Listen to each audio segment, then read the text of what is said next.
Hello and welcome to this week's Maker Meeting from Workshop 88. Each week we explore projects that our members are working on. We are members of a community makerspace primarily serving the western Chicago suburbs. We're always striving to build and grow our community of makers. We believe that we become better makers by learning with and sharing with others. We hope you enjoy watching our meeting and invite you to become involved with us no matter where you live. I'm Andrew. With us tonight is Christine, Scott, Gail, Tom, Phil, Carl, Peter, and Jim. And I'm going to turn it over to Scott and ask him what we're going to start with tonight. Hey, tonight we're going to start with general discussion. We got a whole bunch of topics, and we always get into other topics that are interesting to us just as a course of conversation. And at some point later, Rick is going to join us and share his experience with interfacing X10 home automation equipment with more modern home automation solutions. So can't wait to find out about that either. But we'll open tonight with just an open ask. Did anyone bring any interesting or useful tools that you normally use at your workbench or in your shop?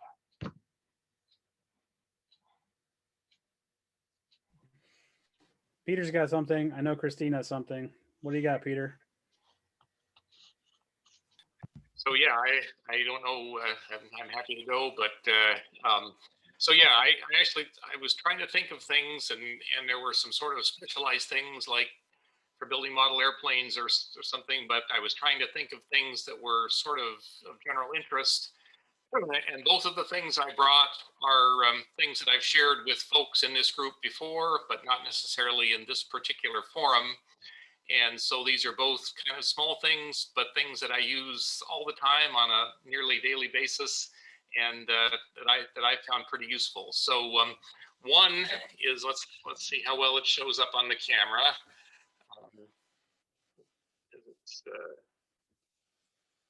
It's something that there we go. Something that I just learned about within the last few weeks, and I was amazed that I could get to this point in my life and have never heard of a tool called a pin vise. So basically, it's just it's kind of like a screwdriver, except it has a like a drill chuck on it. Let's see how I can get this to show, if I can get this to show up here. That you can screw a drill bit into. And once I found this, I found myself using it all the time. You can, if you just need to make a small hole in something, it's easier than getting out a power drill. If you need to, if you need to make a small hole in something or a larger hole in something, if you start the hole with this, then the drill won't wander when you drill with the power drill, so you can get holes where you want them. And this one, I started with the 3D printed version. This is actually a commercial one, which I found works a little bit better, in particular because the chuck allows for a range of sizes of drill bits, which the 3D printed one didn't do, and it seems to hold the drill bits a little more firmly than the 3D printed one does. So, like I say, I'm finding all kinds of applications for that. And then another one is a tool, like I said, a tool that I've shared here before, but not everyone might be familiar with. This is something that, let's see how this shows up. This is something that I just threw together years ago.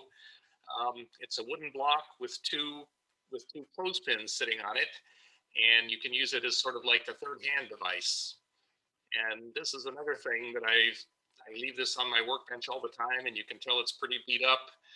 But it's something that I find myself, it's a rare week that goes by that I don't use it several times, and you can use it to, if you're soldering a wire on a connector, you can put the connector in one side and put the wire in the other, like I've done here. Yeah. Or if you're splicing two wires together, you can put one wire on each side. If you need to hold a small circuit board, you can put the circuit board in one or two of the clothespins. If you're soldering a connector that needs to be oriented like this, I often find myself see if I can do it. I often find myself putting a connector in this way, and then I can drip solder down into the connector and stick a wire into the connector this way. So something extremely simple in concept and easy to put together, but something that I find very useful and use all the time. So those were the two things that came to mind for me for this week. Cool. I was going to say your pin vise looks really good. I 3D printed one and it didn't look nearly as good as what you showed. Yeah, I have the 3D print one, and it's a nice backup. The main problem with it is it's kind of fixed to the 1/8 shaft size, like for a Dremel tool. So sometimes it's handy to have two. If you Yeah.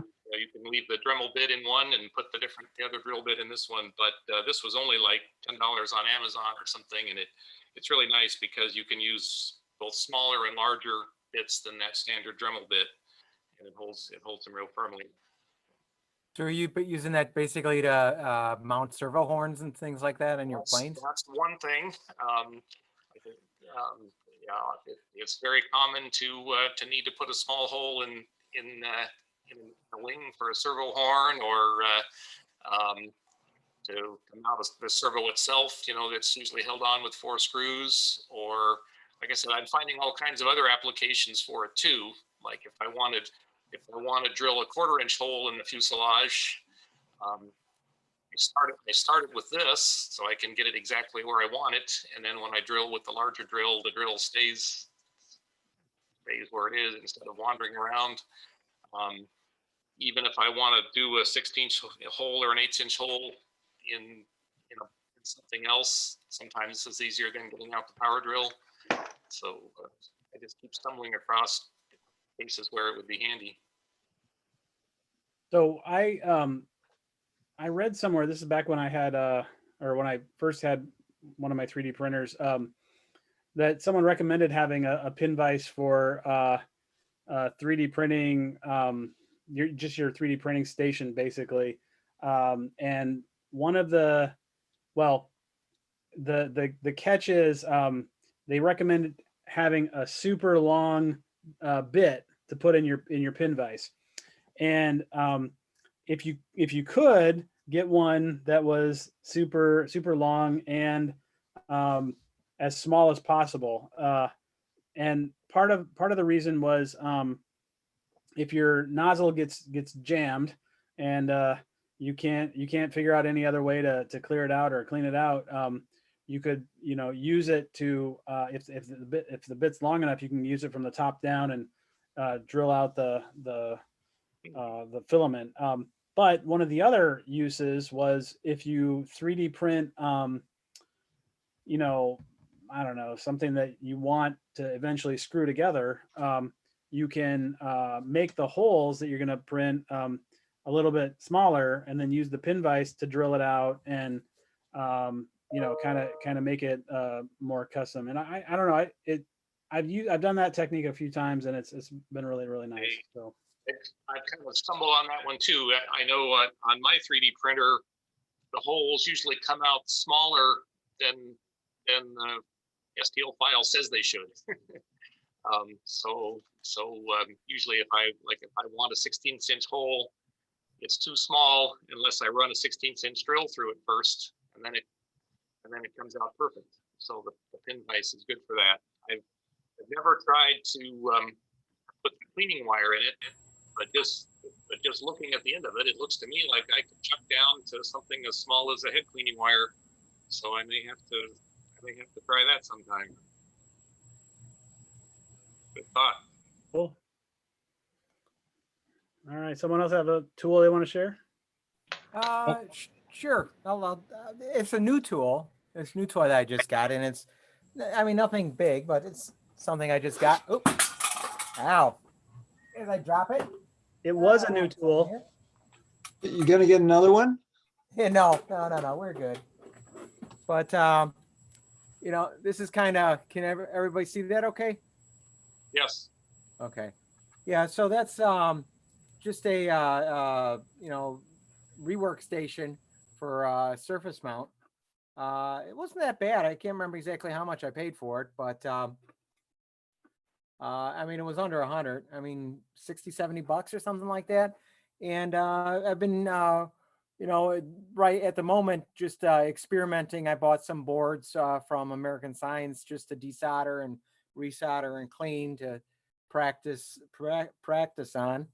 I'm kind of working my way up to trying to repair the USB port on my Moto X phone. It's still not quite there yet. I'm, try a few more. Right now I got a couple board components that are for my project. I have some surface mount components I want to solder onto an adapter to put them on breadboard. So that's a few projects, but kind of happy that I got it. I think it was it works kind of nice. It was better than expected.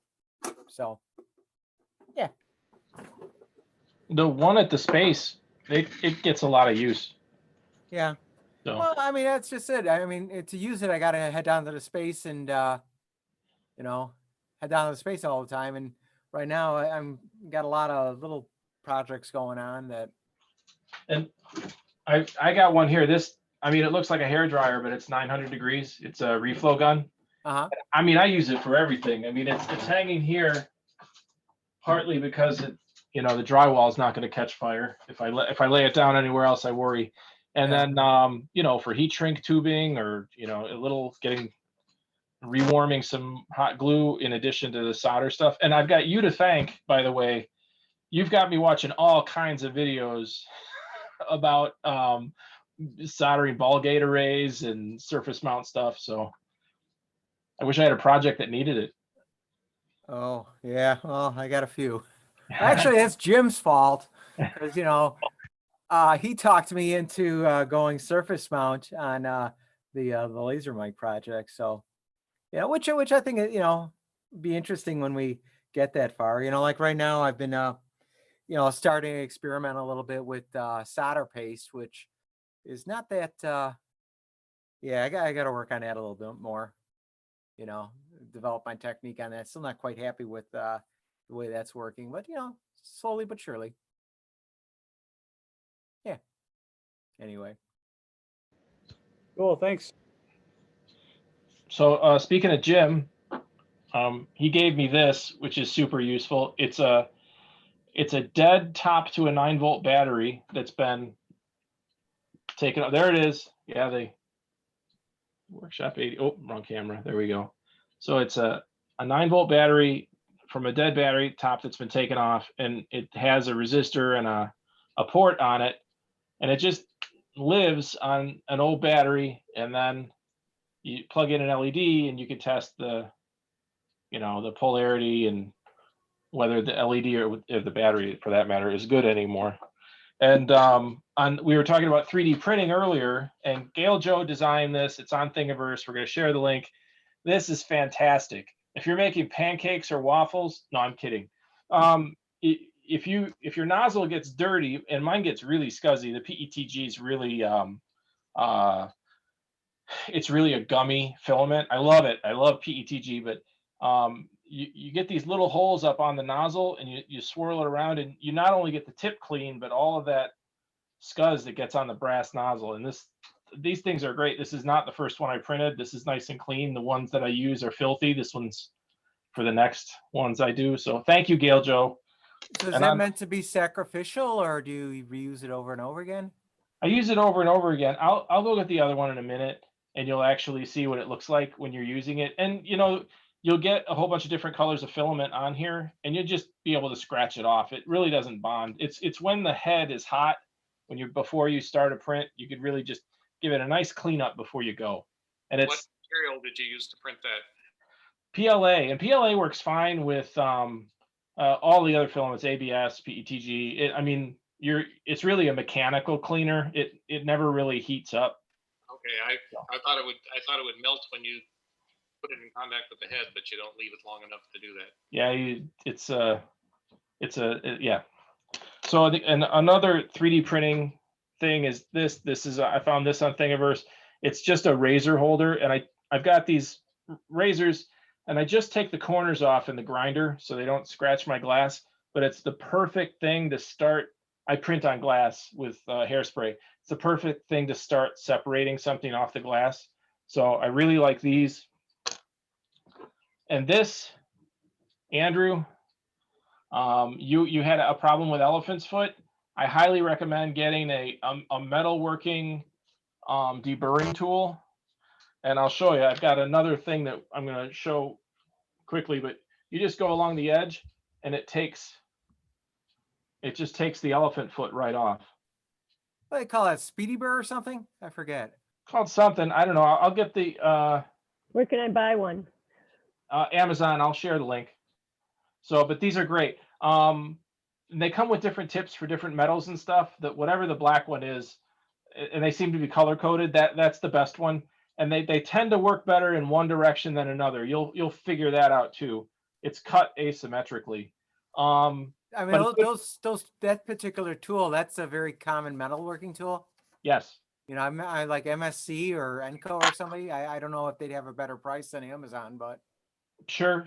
I mean, once we have an Amazon link, we could track down the other retailers.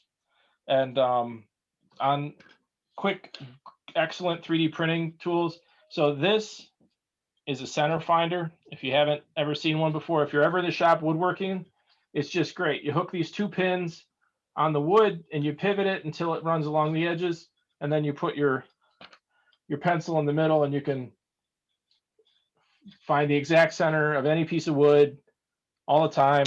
And of course, you know, I printed a mess of them. I just keep them in the shop. So this is nice, especially like if I need to drill into the side to do a joint, it's just, you know, boop, got the line. I almost brought a center finder as my tool.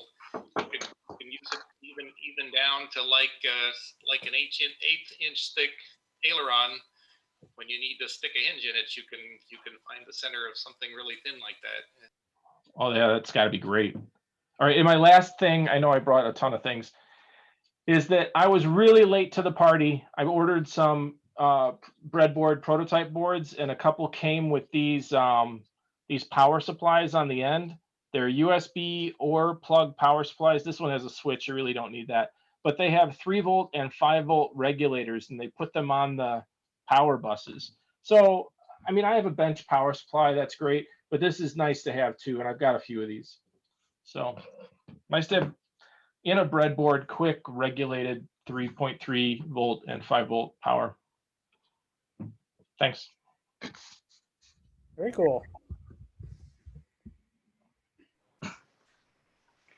So I'm slowly getting into electronics, and so the thing I'm working on, I was having signal integrity issues. So of course I go buy myself a nice Rigol 5074 scope. So 4-channel signal generator, logic analyzer, voltmeter, bode plots. I mean, I've got the software features, so I can do power line and all sorts of analysis. So it's significantly better than I am, which is fine. I prefer my tools to be better than I am.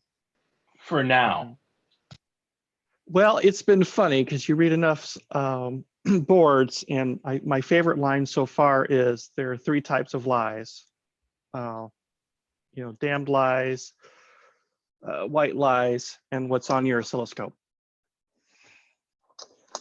That's good. So it appears that using probes, it can be a challenge. And the thing I've been trying to scope is I'm running 30 feet between 2 sets of essentially WS 2812 or 2813 LED chains. And of course, the signal just vanishes. So of course you go buy an amplifier, and the amplifier is happily still going, and suddenly it vanishes. It's like, what the hell? And so I'm there with my nice little oscilloscope now going, where oh where did my signal go? It's so nice not to have to guess. Good luck. So next week you're gonna tell us you're gonna do a presentation on that. You're gonna share with us your Sure, I can go stand up my audiovisual gear and lay out the 70 feet of LED strings. I'd offer to help, but you know, COVID. Yeah, I'm sure. I suppose I could string them up on my wall. And then hopefully over Christmas, I'll get them mounted in the church. And what's the is it like 100 megahertz, or what's the scope rating? So this one, I purchased the 70 megahertz model. It's capable of 350, and Rigalt happens to be known for certain boards that happen to have patches. Ah, And so a couple of USB sticks later, it might be a 350 megahertz scope. okay, That's nice. good to know.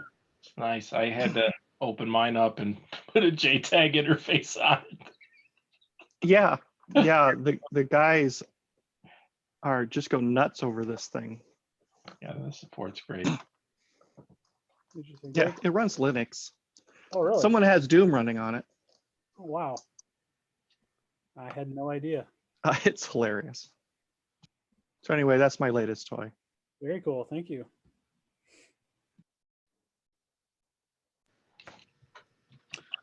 Oh, I got a couple.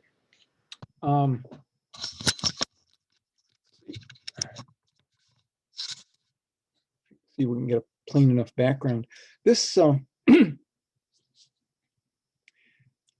this is just a bottle of alcohol. There's alcohol, every place I ever work. And it doesn't have a top. It doesn't have, it's not sealed, but by having a long spout, it doesn't evaporate significantly. So that works. And oh, here, I'll take as a piece of metal. I just happen to have this thing that was up, that I was upstaged on. And the cool part is that there's just a magnet. This lives on the bandsaw, as it turns out. You just go clunk, and it's always there. And you pick it up, and you can squirt out a little bit of alcohol on a rag, and just nothing, just a little squeeze bottle, and I don't know, some kind of bent piece of plastic, and a magnet epoxy to it. So that's surprisingly useful. I guess I don't have to talk about that. I don't know what other people do. There's always, has been for a lot of years, that'll do. Just a 3x5 card clipped to the edge of my, to my bench, and it just lives there. And that's the epoxy mixing card. And you keep mixing epoxy on it until it, doesn't have any clean places, and you go get another one. And I mix epoxy just all the time. And toothpicks are my usual, weapon of choice for application and mixing. But just having a dedicated thing, and actually the epoxy lives, right above it. But having that is just very convenient. This is an old hack, and not very magic. What's this? So this is an oscillating tool. The tool is not interesting, but it needs a hex key to remove the blades. But I found a piece of just vinyl tubing that happens to be the right size, and it just makes an effortless way on the power cord to store the hex key. So a piece of tubing, just go to your tubing junk box, and if you can find something, it's just a perfect fit. It just makes it real easy to slip stuff on and off. Third hand for the electronics bench. This is coolant pipe. I don't know. Lockline makes stuff, and these were just cheapies off Amazon or something, or probably not Amazon, off eBay. And just epoxied the one end into a piece of wood. This sheet metal is fitted to my bench top. So this just this looks like a bench top. It just slides over the edge of the bench top, and it lives there. If I wanted to get rid of it, I can just pull it off like I did 6 minutes ago. But it's got quite a bit of reach, and it's got an alligator clip. And so this will hold wires while I'm soldering them, or hold a clip lead up out of the way so it doesn't bounce against something I didn't want it to bounce against. But you know, and it was just out of scrap. I've made a couple of things out of this. Can't show you. My camera mount is this same stuff. Anyway, that's a pretty useful third hand. I showed this one before, and in exactly similar vein, this is a mount that just slips over the edge of my bench. This is thicker than the electronics bench this was made for, and it's one of these, you know, cheap $2 camera ball and socket mounts. And after a little hacking and reinforcement, you know, I just took a Harbor Freight clamp, and so this gives me a bench vise. You know, you're not going to do heavy work on it or anything, but you know, it's very quick and easy to grab if you're just looking to hold a circuit board that you're trying to work on, or some little thing. This is really pretty good, and the fact that the camera socket will, you know, go anyway, including, you know, way down like that, is, you know, makes this really pretty surprisingly useful. It doesn't live on the bench. It lives right down here. There's another piece of plywood that's the same thickness as the bench, and it kind of clips on, gets pulled out, you know, lives on the bench for a little while I'm doing something, and goes away. I'm delighted with this, and I use it, you know, quite a bit. This is, I'm almost embarrassed to admit this. This is not TP, it's paper towel. It's a half, actually, of a roll of paper towels. And I have trouble throwing things away, and even including like paper towels. So there'll be a, you know, a ratty old paper towel that, you know, has stuff that I've been wiping off, whatever. And there's still clean places on the towel, and I can't throw it away. So by cutting a roll of paper towels in half, just with a sharp knife, and so this is the paper towel roll that lives in that shop room. Now I've actually got things. This is small enough that I can actually afford, or convince myself, yes, you should throw that away when it gets, you know, sort of dirty. So that was an interesting head trick. You know, look, if you make this small enough, eventually you'll be able to throw it away easily. I think that's the stuff that I wanted to show. All right, every week we're going to ask Jim if he's throwing that piece that he tore off away yet. Oh, he tossed it aside. It's still good. No, not every week. I mean, it's much longer than that. It's on my desk for the same reason. And Jim, not only do we have matching battery testers, twinsies. Sorry to scoop you. We should have talked before the call. But yeah, this lives in the corner. I use little plastic things for the epoxy, but it has caused hoarding. And let's not start comparing our whatever it is we hoard. But now I've had to force myself to throw away the extra plastic stuff. Well, so you can afford to not hoard that, because a flat surface works still pretty well unless you're mixing an awful lot. Yeah, I also want to say, over Thanksgiving, the family got into a big discussion over whether Costco brand paper towels, or no, Costco brand napkins were less expensive than other stores, and then how much a paper towel costs. It must have lasted an hour. So, and it's ridiculously inexpensive, and yet, as my wife likes to say, I find value in everything, and I'm pretty sure this group, that's a universal theme. So I still want to have a segment where we do, you know, a maker throws something away, or, you know, like you find something in your shop, and you're like, you convince yourself you gotta let it go. Throw away. What is that? Yeah, I know exactly. It's like Actually, I have a real quick one. Just you made me think of something here. This is oops. Unfortunately, it's jammed in there. Can't wait for the whole shelf to fall down. to throw something away, it just means that one of us will sneak over in the night and get it off at their curb.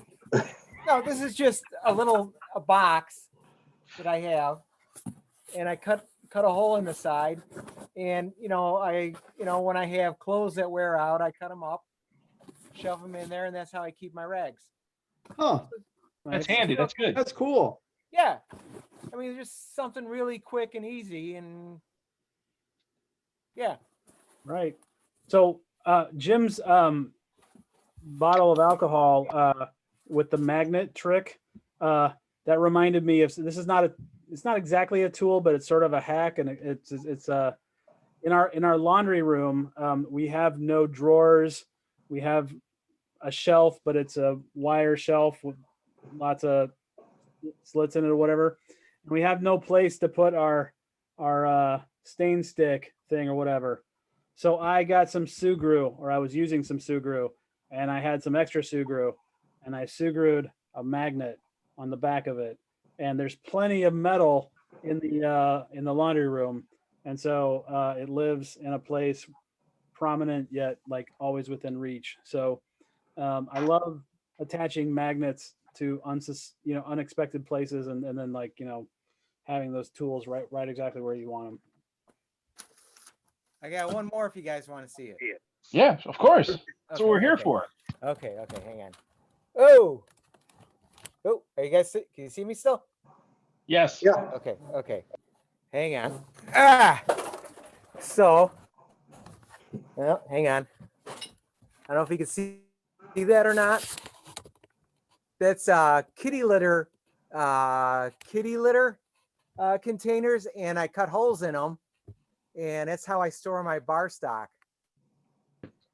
That's clever. Yeah. Actually, it was a really quick project. I got that done in under a weekend, and I actually got published in Home Shop Machinist with that. So that's kind of cool. Cool. I think there may be an upgrade in my future this weekend. Yeah. So that was pretty quick. And we started maybe just the beginnings of shop tours. That was good. So does that stock go through 2 kitty litter containers, or is that 2 separate storages? Thought you're on mute, Tom. I have a 2-story and a 1-story, so it does go through both of them. Yeah. Yeah, that's what I learned. Yeah, so it's the long pieces go through 2 of them. Long piece, and then the short one's there. Yeah, it's just I was trying to come up with the ultimate storage system and everything, and I had that all that bar stock on my floor for like half a year trying to come up with the ultimate thing, and then I was like, I had these extra kitty litter containers that I couldn't just bear to throw out because they were too good, and I tripping over the bar stock, and I kind of had this aha moment. And, it like literally, it was like an afternoon project and it was done, which was kind of nice, So all published in Home Shop Machinist. So. Cool. Thanks. Yeah. Oh, do I got anything more? That's it for now. Well, does anyone else have anything? I got a component tester if you want to look at that. Yeah, let's have a look at that, Rick. All right. Let me just switch here real quick. Here we go. I think if somebody might be able to remember, I think this is a LRS-T4. The component tester is a single board, cheap thing that you can buy off the internet. I 3D printed this case for it, and it's like one of the best 3D print things I got off of Thingiverse. It fit really well. It actually has like a sliding 9-volt battery compartment, so that's kind of convenient, and it also stands up nice. And automatic on, automatic off. Whoever put this together in the first place did a really nice job. I'll put a diode in here, bring this up, I'll press the button, and it's going to do some testing, and sooner or later, it's going to tell us, usually, oh, darn it, I pushed the button right when the picture came up. I apologize. The diode flicked a couple of times. It's looking for a forward voltage. It's telling us the battery. Okay, there we go. 1.76 volts, and it's the anode's on pin 2, and the cathode's on pin 1. So even though this thing is cut even, you know which way is which. I can put a capacitor on it next. This is, I know you probably can't read that. That's a 10 microfarad capacitor. So let's see how close we get. Did it even give you the capacitance of the diode? It did 11 picofarads. Yeah, that's cool. So, Yeah. I mean, if that makes any difference, and usually for me, it doesn't make any difference. Maybe if you're doing like an infrared remote control, you're trying to modulate it. Like, Oh, is it on? It automatically turned off. You want me to put the diode back in? Because what I did is I put the capacitor in there. I press the button. It'll turn back on. It'll start testing all over again. I put the capacitor right where the diode was. And when it's done, is that backwards for you? I apologize. No, it's That- good. that's fine. That's okay. Camera must be. It's not backwards for us. It's perfect. That when you mirror your camera, it only mirrors what you see on the display. You're kidding. Okay, interesting. Something I knew about Zoom that I didn't know before. You can see there it's 12.78 microfarad. It's a little bit high. I do not know. Is that those are like values that indicate how well the capacitor is working? Like it's leakage or something? I'm not. Equivalent series resistance. Yeah, is that what you saw? Yeah, ESR equivalent series resistance. Cool. Yeah, but the V loss, I didn't know what that was. That one, I don't know that one. Huh. Okay. If you guys want to, I can research, or you guys can do it a little bit later. I got a transistor, so we got one more component that I dug up off. I couldn't believe I couldn't find a transistor, and the last 5 minutes I was able to find one. It's figured out the emitter base and the collector. It's figured out HFE of like, that's really high. Oh no, that's 72.6. I thought it was 726. Oh, that's a damn good transistor. I suspect it's a Darlington. So what's that other thing it's found? UFs, 670 millivolts. Can anybody tell me what that is? That's the forward voltage drop. Oh, There's a voltage drop between base and emitter.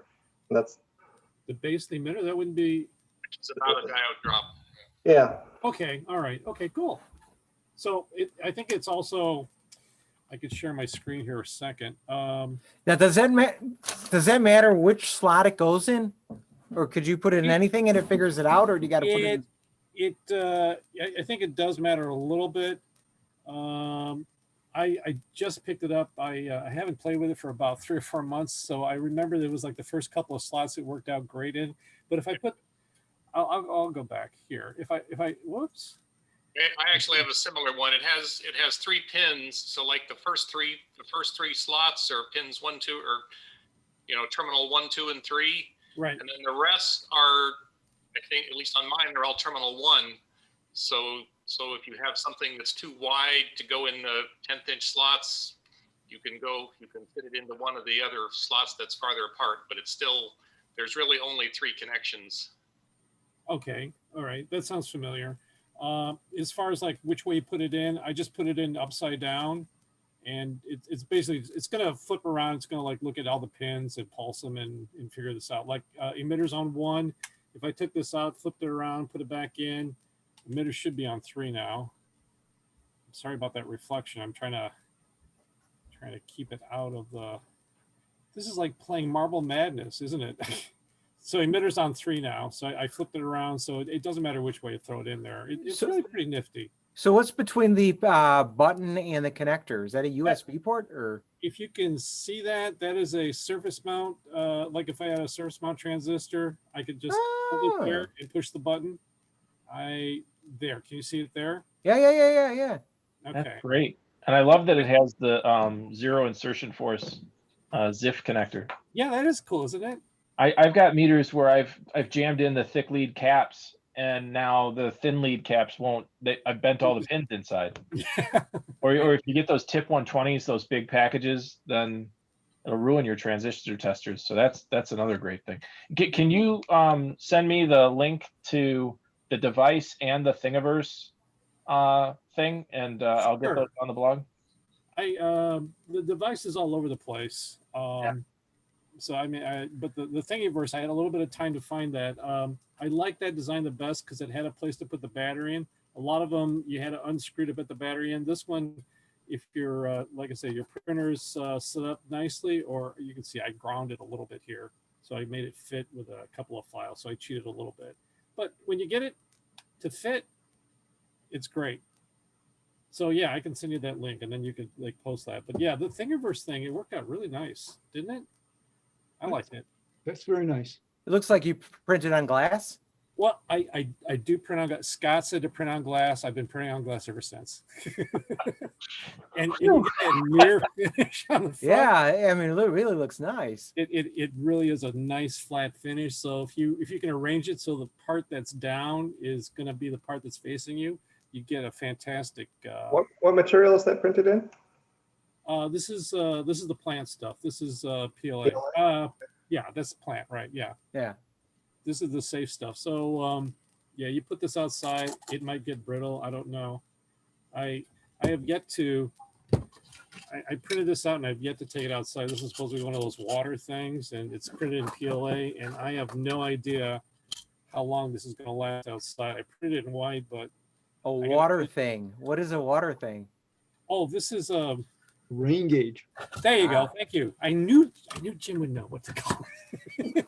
I just haven't gotten around to putting it together. So is that like a digital rain gauge or an analog? I was trying to make a digital one.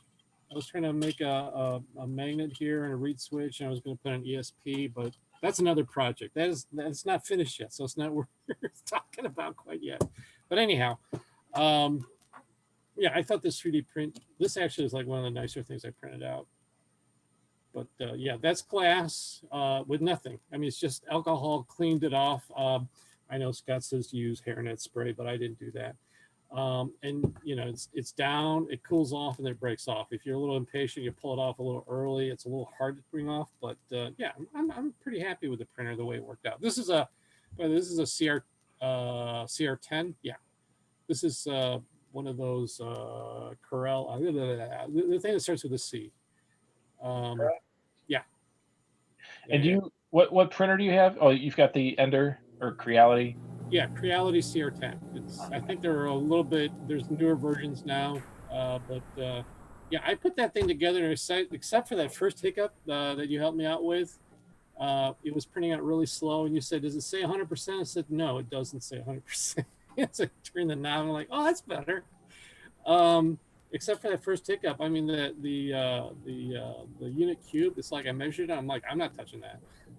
That thing is like, you know, within half or a quarter of a millimeter where it's supposed to be. I'm letting that go. So yeah, they went together. I'm real happy with that thing. But yeah, anyhow, any questions? Or I don't know if I have anything else to test right now at the moment. Nothing? Okay. No, but I think I know what I'm gonna order tonight. What? Order myself a stocking stuffer. And it turns off by itself. I mean, you know, you turn it on, and it even tells you the battery voltage. It's for what it is. It's really well thought out. You know, it's like a bare boards microprocessor. I'm gonna like shoot your little device with a couple of voltages with the A to D, and I'm gonna see what happens. I'm gonna tell you everything about your device after that. So if you put in like a voltage regulator, what would it spit out? Oh, I don't know, and I don't know if I have Enough to handle that. It's my voltage regulators are soldered on the board like the ones Scott showed you, the breadboard ones. I don't think I have any loose ones. I apologize. So that I'll try it. Yeah, I'll let you know if I find the R is for resistor, not regulator. Oh, there you go. It's a CLR. Yeah, if I put a resistor in there, I thought it was kind of bland, and I didn't want to. I guess I could put one in, but I don't have one. Hang on. Inductors are another thing I have a hard time characterizing around here. So big honking quarter watt resistor, yellow, purple, red, and then gold for 5%. Anybody want to like translate that real quick? I think that's 470 ohms. I think no, that's 4,700 ohms. So I'm putting it in there, we're turning it on, and we get 4922. So we're a little high, but there's a resistor. Great, thanks. Sure thing. So while you're getting ready to regale us with your adventures in X10 interfaces, why don't we get a laser mic update, or the COVID laser choir update from Tom?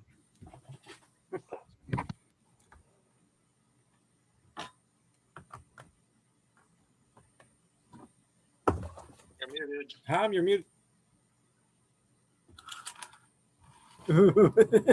Thank you. Nothing too exciting going on here right now. Part of what I've been working on is I've been ordered a Adafruit, was that SI 4713 radio that actually puts out an RDS. So you can see it there. Actually, What's an RDS? I have no idea what RDS stands for. I could Google it and figure it out. But basically what that does is, when you're in a car, you got your radio on, it tells you what station you're on and what song is playing. That's RDS. Radio data service. There you go. Sure. So, one of the things that we've been working on with the laser mic, which once again, the idea to that is, hopefully I can get this done before the vaccine is all distributed, but as Andrew predicted, the idea to this project is we're gonna sing into a microphone, put it in, modulate it across a laser beam, have that laser beam hit a solar cell, that signal gets mixed and then amplified and then put back through an FM transmitter and going back. So, one of the things is we want to try doing it to where it's as seamless as possible. So one of the things is if this RDS transmitter works to satisfaction, we'll see.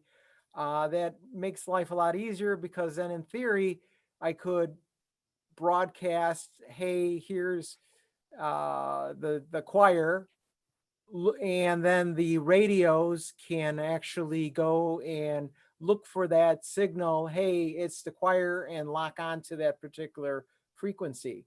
One of the things that I've been working on right now is this particular chip or board can actually read the signal strength for any particular frequency or noise ratio or something like that. And they're saying you want to find the station with the lowest amount of noise and also with the lowest amount of noise on either side of that station. So that's kind of actually what I've been playing around with the last couple of days is working on the code to figure that out and find the best station. And then I have to, generate the code to that, and then I'll work on the radio side. So, yeah, like I had a little problems. I bought some Pro Micro Arduinos, and I bricked them for a while. That kind of took me a little bit. They were inland product and all kinds of things I had to figure out there because they didn't match the SparkFun. SparkFun 3.3 volts are running at 8 megahertz, and the inland ones 3.3 are running at 16. So it took me a while to figure out how to reflash or reload the bootloader, but I got that worked out. So yeah, now I got both of them working. So yeah. So hopefully, I know like next week, I'm going to be on the road out of town. So I was trying to figure out how to, work on my projects while I'm gone. And, I have had a couple instances where I'm on the road and I've gone heavy where, while I was driving and, packing up my oscilloscope and all kinds of crazy stuff, and this one is, hopefully I can get it down to, a laptop and two board, one with the radio or the transmitter and the Pro Micro, and then another one with the radio receiver and a Pro Micro. How's that look going through Homeland Security? Yeah, well, I mean, I can explain that, I think. I mean, as long as I put it out, if I don't hide it, I mean, what are they going to say, What I got to show them this. That look like on the X-ray, but you may have to explain it. Just make sure I get there early. So. I've gone through O'Hare with a small suitcase carry-on of telephony test equipment. Cables everywhere. I mean, I could have choked the entire plane and just walked on. Phoenix was rough. O'Hare, they've seen everything at least twice. Yeah. Good luck getting home, though. Well, hopefully. I mean, if you show it to them, what are they going to say? What, you want to Google it? Look what it is, I don't know. It's hilarious what they'll get uptight over. A screwdriver. I had a screwdriver and they measured it, and of course it was flight legal, but by God, they had to measure it. The times that we live in. Yeah. Mm-hmm. So well, and I know you've had a lot going on and you're on the road again. So, but we love tuning into the progress. This is a very project. So. Well, I mean, I had the major hardware components, like the radio and some of the plugs and all that. They came in, I've had them for a while, but then it was like the actual, the transistor, the voltage regulators, the resistors. I got that all on, inbound on AliExpress, and that still hasn't hit yet. So, hopefully I can keep ahead of it. And, that seems to be taking much longer now. Yeah, it would have been so boring to use a mixing board, some XLR cables, and some microphones. Yes, you're right. It would have been. So we'll see. Hopefully. It's yeah. Well, keep up the good work. Yeah. Keep going. So I lost a little steam for a while, but hopefully, within the next couple of weeks, I can regain my momentum there. I'll help you out building circuits if you need it. Okay. Yeah. Care for what you volunteer for. I got the next 3 weeks off, so. Oh, okay. All right. Too bad we can't get the MPC&C finished at the space. For those of you who wanted to see what a used nozzle cleaner looks like, there it is. But let me see if I can. It's like PETG and maybe ABS. I don't know, but it like picks out of most of it just scratches off. So you could get a lot of use out of it before you have to use the second nice clean one that you printed. This is actually my third. So I think that brings us to Rick. You ready, Rick? Yeah, sure. What I was going to talk about tonight was the idea of using some old standby, probably UL certified, although I got to admit, I was looking at the damn thing and I couldn't see the certification. But here, let me just go back to my, whoops, instead of like turning it off, I'll go back and I'll go to my boom camera. A lot of people look at these things, these Sonos, they're pretty cheap. They're plentiful, but I don't think they're certified. They're not UL certified. So I thought, well, I do use these. I haven't put a lot of trust in it because the ones that I actually have installed, I put inside of a steel box. So if they actually do the bad thing and catch on fire, at least they'll be contained, I hope.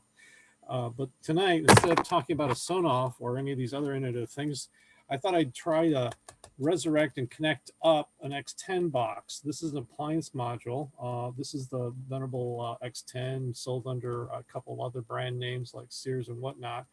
And these guys, instead of using their Wi-Fi radio, it uses a carrier current transmitter. It uses the crossing of the 60 hertz signal on your power line as a clock source.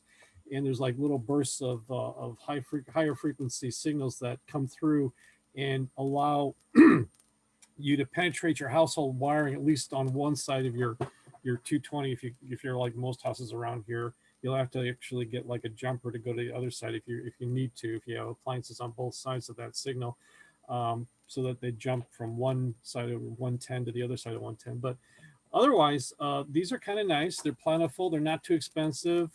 They've probably been through the ringer with UL, and I haven't had one fail miserably. I've had triacs blow out, but I haven't had anything catastrophically fail so far. Cross my fingers. The idea is to take this guy and connect him somehow to the Internet of Things.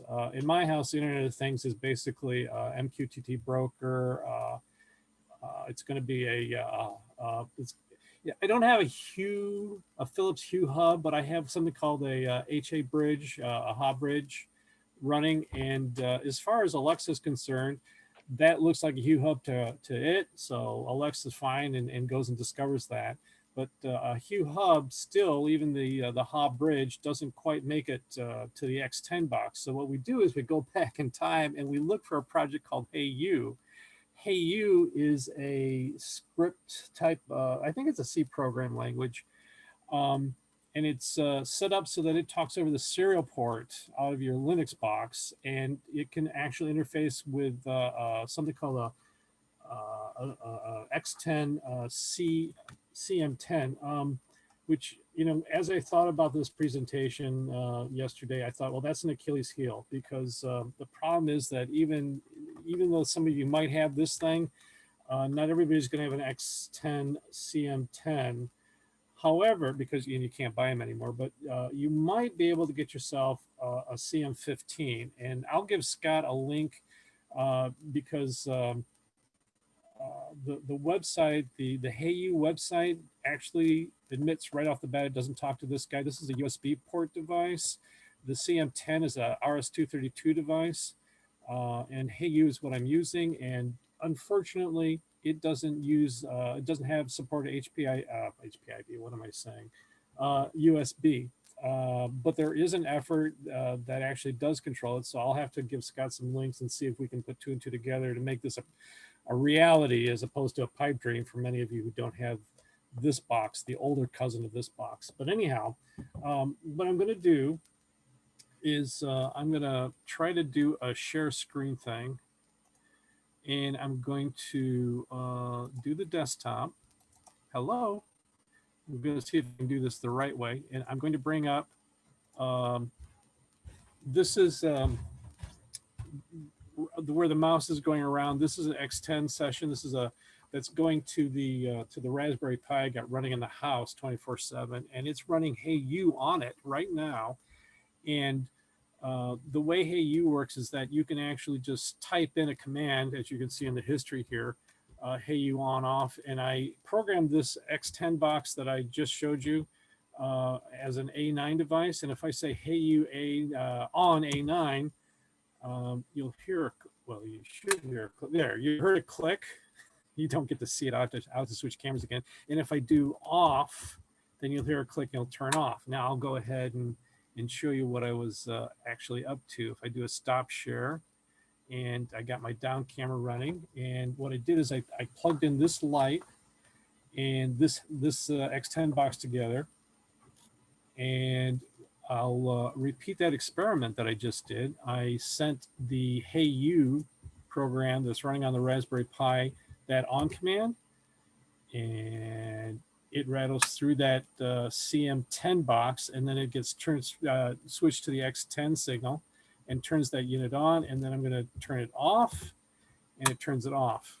So what we're covering here is that we can use Hey You on a Linux box. We can connect that to an old X10 box called the CM10. I'll look into seeing if it works with the CM15. And then that's getting transmitted across the household network, and it's turning this particular box on and off. Okay. Now, let me go back and share my screen again and make sure that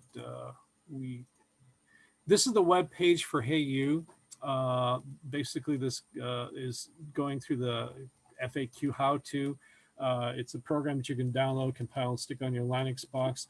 Don't know if there's any way of doing this for Windows. Actually, up here it says Mac, Unix, and OS X, OS 10.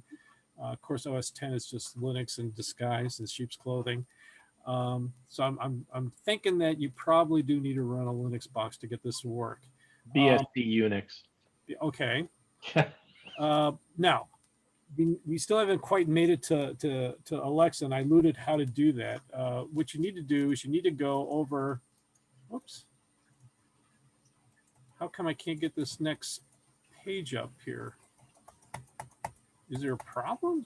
This is Hey You, and this should be the GitHub for Ha Bridge. I'm going to stop sharing just for a second and see if I can fix that before I show it to you. That is weird. Now I can switch it. Okay, now I'm going to do, go back to share my screen. Apologize for this. I thought I had this all like greased and ready to go.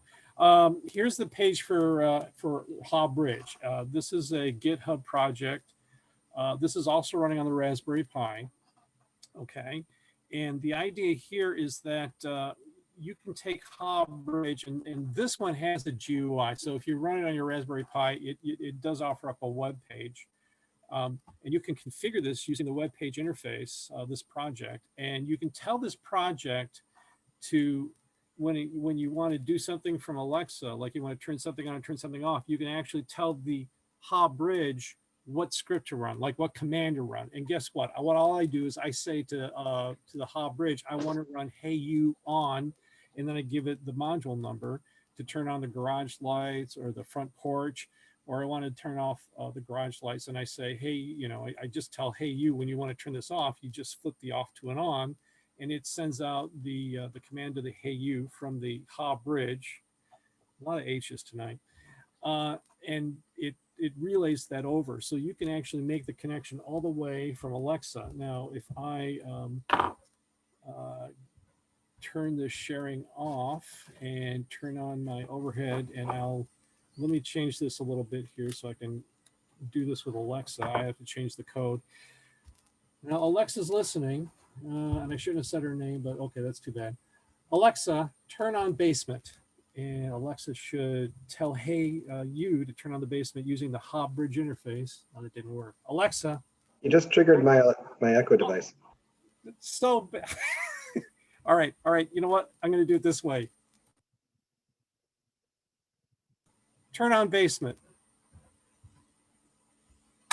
There we go. Okay, hang on. Turn off basement. See what I did there? I muted it when I said the name that should not be named. Okay, so we've got Alexa recognizing Hey You. I'm sorry. We got Alexa recognizing the Ha Bridge, which is emulating a Hue bridge device. So And now if Go we ahead. say that, can we get that to work? If we say what? Well, turn on basement. Oh, you got to say No. Alexa, turn on basement. Oh, Alexa, turn on basement. Doesn't like me. I was hoping. Try one more time, because I saw it recognize your voice. Alexa. My device recognized your voice, Tom. Oh, okay. I feel all powerful. Alexa, turn on basement. Man. Alexa, buy 20 cases of toilet paper. No. This is you. Anyhow. Alexa, turn on the basement. Andrew, I'm getting questions about if I want to turn on voice ordering. What was that story? When Alexa was new, somebody was actually saying something about buying dollhouses, and it actually triggered like dozens of dollhouse purchases simultaneously. You would think that they would get a little bit of a hint about that. It's like, that doesn't sound right. Maybe we should cancel those orders. But anyhow, yeah, Alexa's way the heck up there. So, yeah. Alexa, what time is it? Okay, so she is listening.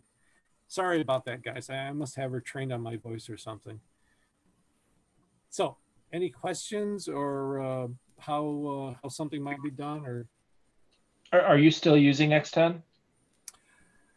yeah, in a couple places, and I got to tell you, it's been kind of a pain in the butt because, as you might know, X10 uses a little bit of leakage current in order to operate correctly, in order to sense you turning off and on your light. And when you screw in like a very efficient light bulb, X10's leakage current is enough to turn the damn thing on like a night light. So what I've been doing is I've actually been opening up some boxes and I've been pulling out that resistor that supplies that leakage current, that sense current, and it works fine. At that point, though, you lose the ability to turn things on and off. But you really can't do that with the low power light bulbs that they sell nowadays. You couldn't do it with the fluorescent ones, and you certainly can't do it with LEDs.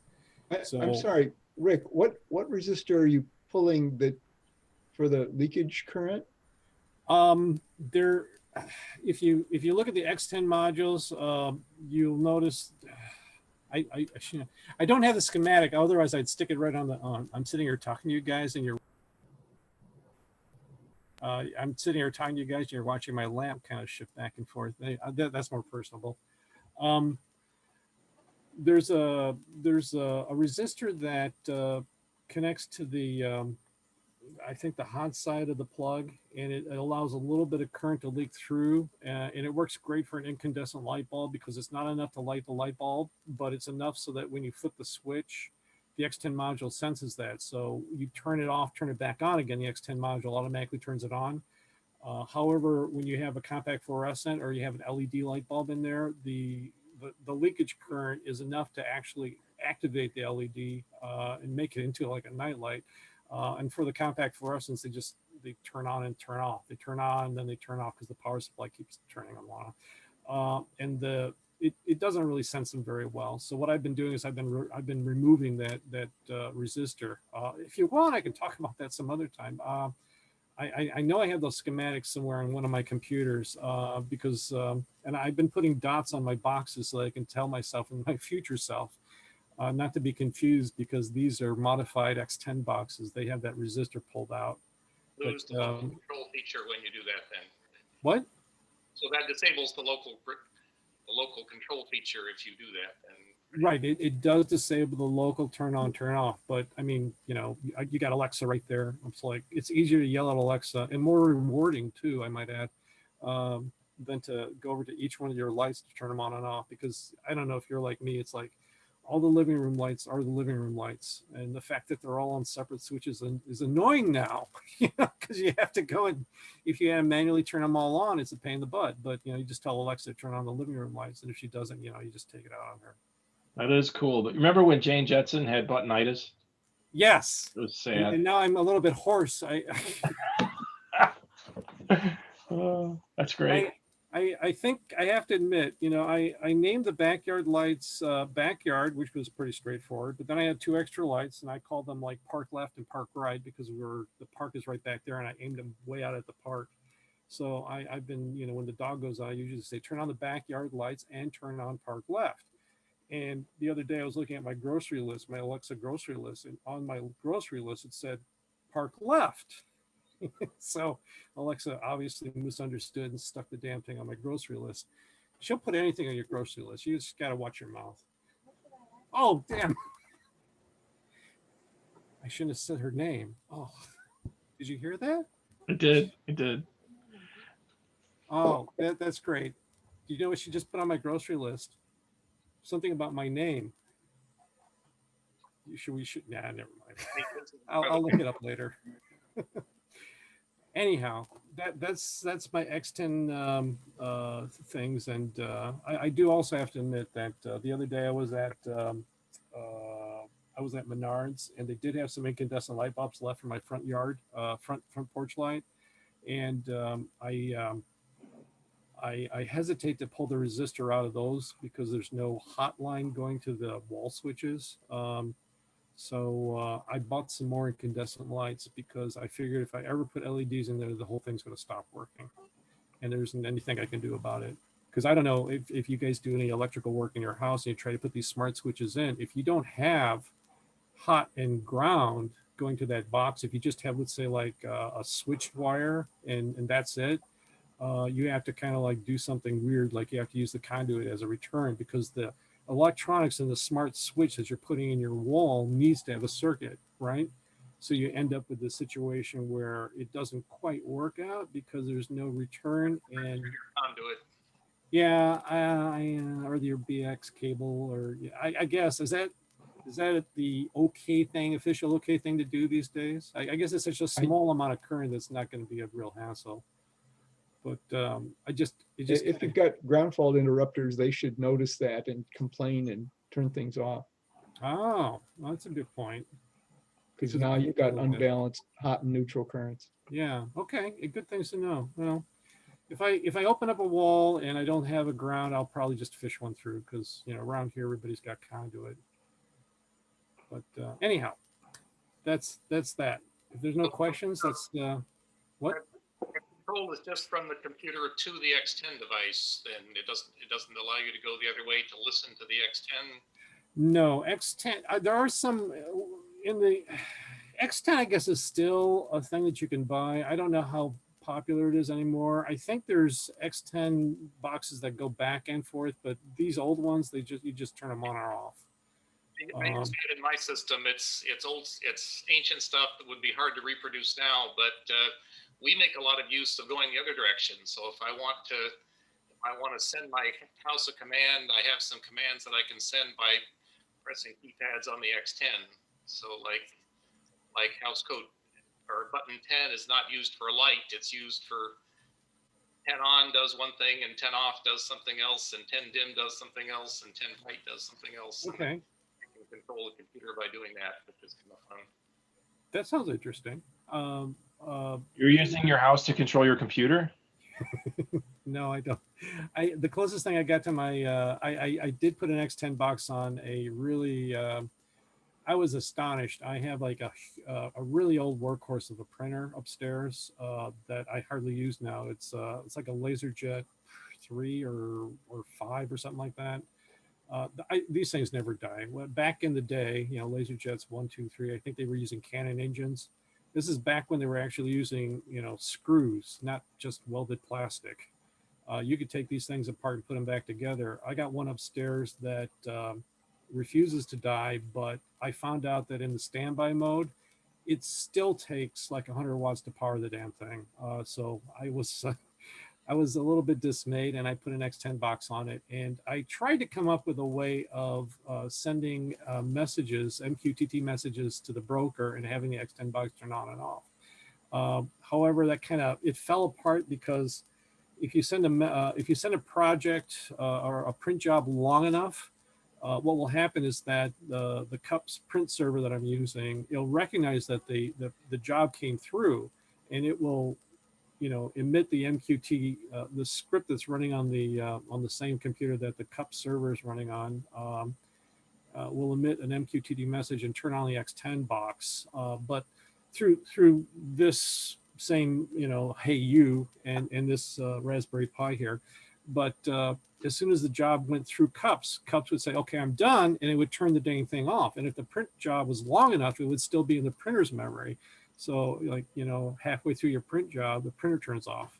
And I never got around that problem. I suppose it didn't sound like a really great idea, but you could actually delay turning the printer off for like 5 minutes. But then, what ends if it went longer than that? And I'm like, well, really, Rick, it's never going to go that long. You're not printing a book out. But I never got around to like resurrecting that project. It kind of died. There is somebody that was on Hackaday.io that actually was doing it, and we were driving ideas back and forth, and it still might be a web page on Hackaday.io. I don't know, and he might have actually solved it by now, but that was the problem that we were running into. We were thinking that if the print job is long enough, whatever we do, we won't actually know if the printer's still printing it. In that case, that printer does have an Ethernet port, and unfortunately, I think it's Hewlett-Packard Printer Language, HPL 5, I think it uses. We could not, for the life of us, figure out how to figure out if the printer was done or not. we went up and down the manual, and we thought that we had it because we could actually read what was being displayed. And we thought, well, as soon as it says power save mode, then we're done. We can turn the darn printer off, because, you know, power save mode means the printer is like idle. Unfortunately, it goes to power save mode, and the HP Jet Direct card stopped working. I'm like, ah. So that wasn't what we thought was a good solution didn't work out. So that project didn't go too far. Anyhow, I don't know, Scott, what else you got on tap tonight? That's it. Well, thank you for the X10 stuff, and it's interesting. I find it really interesting to hear how you guys, how your home automation systems have evolved over time, and what you're managing today, and how you're managing it. So, thank you. So next on the agenda is a discussion of the Ender 3 Pro printers. So some of you and my father have all ordered new Ender 3s, and some are experienced 3D printer people. And I'd just like to open up the discussion. If there's anything you want to share, if there's questions, show and tell, share your experiences. I got something for the Ender 3 Pro crowd this week. New to me. So I'm still working on my collection of bases or whatever, brackets for my shelf project. And this is the bed, the magnetic bed that I took off. And I'm going to show you this side of it. And that's because if I show you this side, it's a little curve, or, you know, it started to peel. This side, not too bad. There's a little something. But what I had a chance to experience this week was the recover from interrupted power feature of the printer that I didn't even know existed.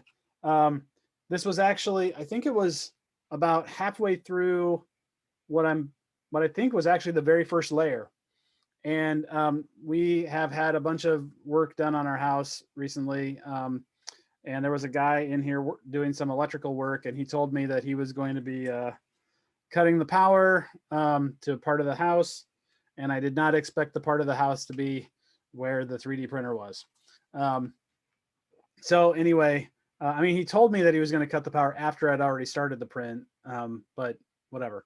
And so I you know, the power went out, the power went back on. I walked downstairs, and the thing was flashing, and it said, want to resume? And I said, yes, I'll resume. And what I thought was really interesting was that it did not appear to resume in the place where it left off. It actually looked like it went on top of the existing filament that was already laid down, the existing plastic that was already laid down, like another layer. And then I think it went back and filled in the missing stuff. And it's not clear to me if this part that peeled up is because of, you know, it didn't lay down that layer or not, or whatever. But I was really pleased that this finished as well as it did. And you know, these are going to be the back of the shelf thing. So the fact that, you know, these are all peeling up or whatever, or they're, you know, kind of curved, doesn't really bother me at all. And I'm going to be fine with it, and it's going to be great. And so, how long was your power off? What's that? How long was your power off? That time it was probably off for like 20 minutes or so. I don't know. I mean, I came back and it was cool. Long enough for the bed to cool down. Yeah. And then up again. That's, yeah. I bet it came loose when you cool down, then it starts to come loose, and then you warmed up again. Yeah, you could bet that. But I that's not what I witnessed, but you know, it's a fair thing to think. So yeah. Yeah, I often wonder how they managed to know just where the power went out. So you're saying that it reprinted the entire layer or some portion, an overlap. No, what I'm actually saying is that yeah, it went on top of what it did, and then it went back and like went back down, and then did something like that's or I don't know. Maybe it did redo the whole thing. Maybe that's more likely that it redid How, that. how far into the print were you? But 0%. Yeah. I mean, but well, anyway. Yeah. Maybe it went over and with the hot nozzle so it went over it without extruding, just hot nozzle. No, it was new stuff coming out, like Okay. another layer. Yeah. I should look into how that works. That's curious. Yeah. Yeah, I mean, it's not anything. I didn't even know that was an option on the printer at all. So it was neat to discover, and I thought, oh, I'll try it and I'll watch it for a while, and if it looks like it's terrible, then I'll just cancel it and restart it or whatever. And at first, even though I was surprised at the behavior, I thought, well, it's not terrible, so I'll let it go a little bit longer. And it wasn't until it got about, I'd say like, I don't know, 20% up the height that I noticed that it was really coming up or whatever. So at first it actually looked like everything was fine and that it was, down. But anyway, so that was a thing that I didn't expect, but it was a pleasant surprise. So thank you, Ender 3 Pro. Cool. So if you're curious, the Prusa has Power Panic, Mhm. and it has a special circuit in the power supply. So when that drops, the AC power drops, that is before the big tank capacitors. And so the controller immediately writes the location that it was at when it drops power. There is a small amount of read-write memory, persistent memory on the controller, and that's what it uses. It doesn't write it continuously because that will tend to burn out that piece of memory. So Okay. there is definitely special circuitry in a Prusa to do that. That's very clever how it can, quickly write the last known Well, position. yeah, it really is just printing it's storing basically the file name and the location in the file that it was at when it dropped. So I was just looking at trying to look this up. The Ender, that's not an open source printer, is it? Or is that, just buy it and what you get is what you get? It's buy it. It's open source in that the software is open source because they use Marlin. Okay. So it's got some kind of Arduino based controller or? Presumably a Mega. Hmm. But I don't know what's actually in there.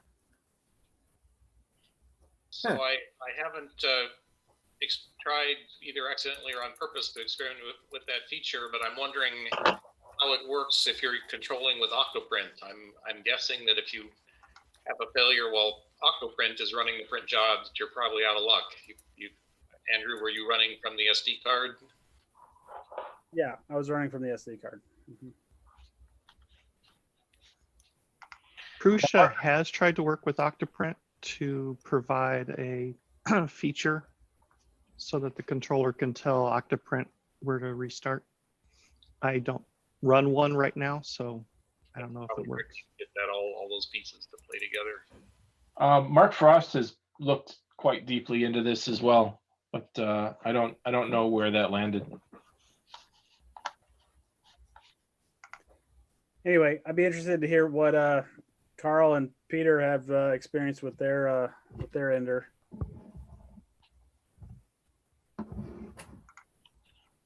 So I've been pretty happy with mine. I thought it went together pretty easily, and the one thing I recommend for anyone else would be I found a video online that talked about going through the process of unboxing and putting it together and so on, and I found that to be an extremely valuable addition to the very cryptic manual. and it was actually good to use both, because there were some cases where the guy on the video would zip through something and I would say, what did he do? How did he orient those parts? And then I would look in the manual to see exactly what they did, or the other way around, where the manual says, oh, just, put these two pieces together. And it's like, really, which pieces, how did that go? And it was handy to see the videos. So I'm sure there's any number of videos out there that do the same thing, but the one that I found was pretty good in that regard. The other interesting thing was, so after I got it together, and started playing with it, I think like the next day, I printed a whole bunch of stuff, like including some fairly big things, and I was really impressed with how good they looked, and how nice the layers looked, and everything seemed to be working perfectly. And then the next day, I started trying to print some smaller things, and I could not get those to work at all. It was like I must have printed the same thing 20 times, and every time it would print a few layers, and then the layer would shift a few millimeters, and there would be like the thing would be really stuck to the print bed. Like I damaged my print bed trying to get off the things that were stuck to the print bed, and the things were coming out looking terrible. And I tried a bunch of things. I tried lowering the extrusion multiplier. I tried lowering the temperatures. I tried different filament. But in the end, I decided that something must have somehow something happened to the nozzle, and it was just pushing out a lot more filament than it was calling for. So I think what was happening is like I could see filament building up in globs around the tip of the extruder. And so these globs were coming off and getting on the print, and then they'd cool and the head would run into these blobs, and that would cause the layers to get unlocked. So all in all, I spent like a day of frustration trying to figure out what was going on there. And as soon as I replaced the nozzle, then things suddenly got back to working again. So I have no idea what I did. I can't think of anything that I did that would have damaged the nozzle, and I can't see any damage to the nozzle. But something happened to my nozzle after a day of printing. But other than that, the printer's been working great, and I've been very happy with it. So that was why my story also ties in with the failed print experiences, because that was the symptom that resulted in a bunch of failed prints.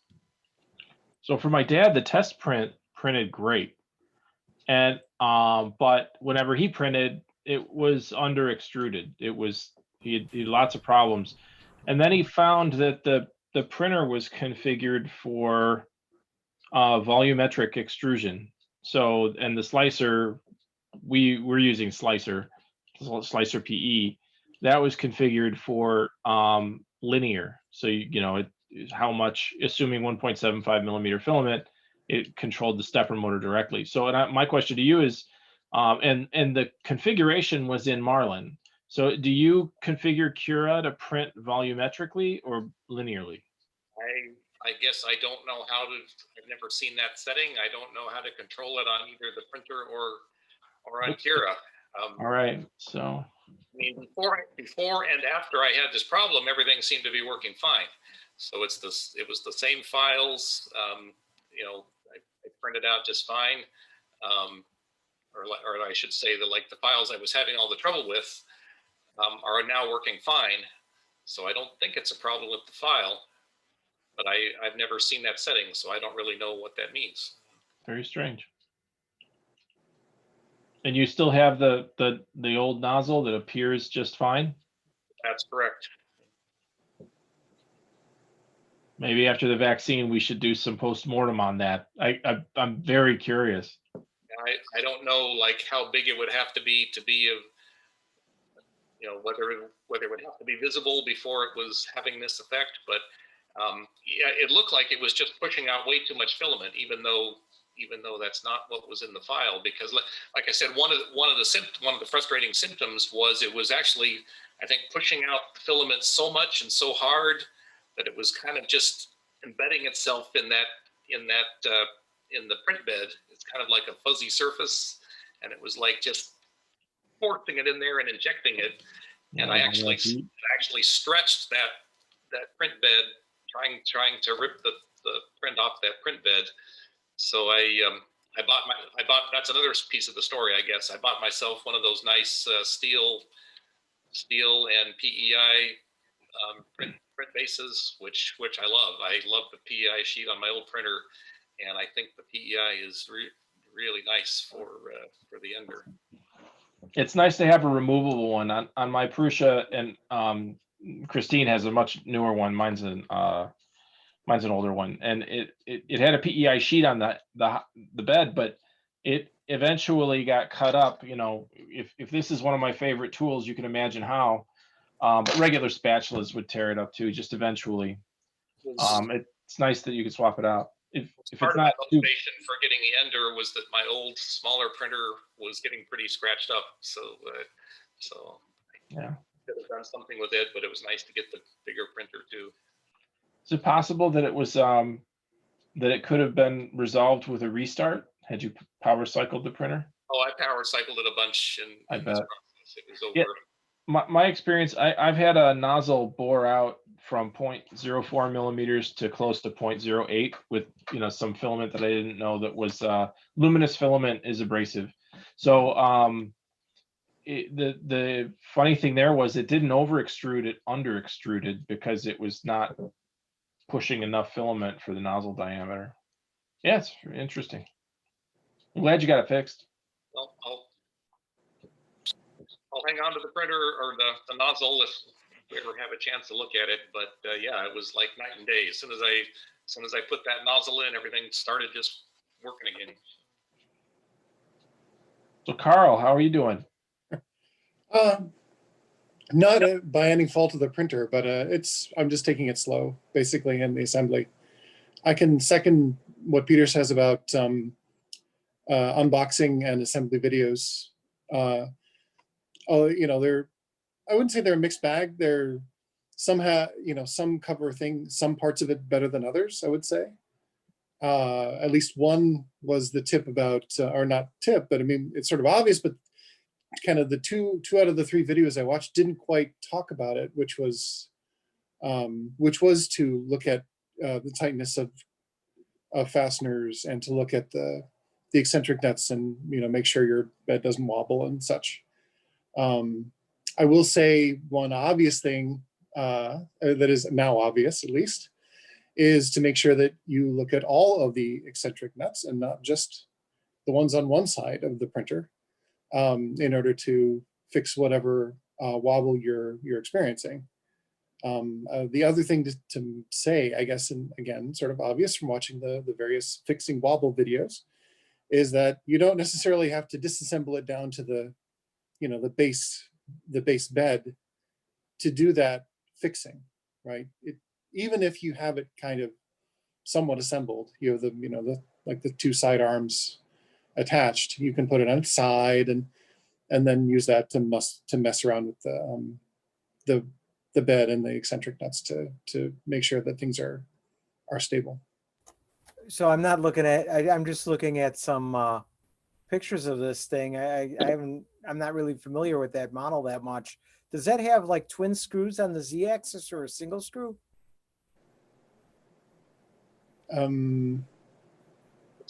Or is there 2 motors to lift it, or? It's got a left and right arm, but there's only a motor. Yeah.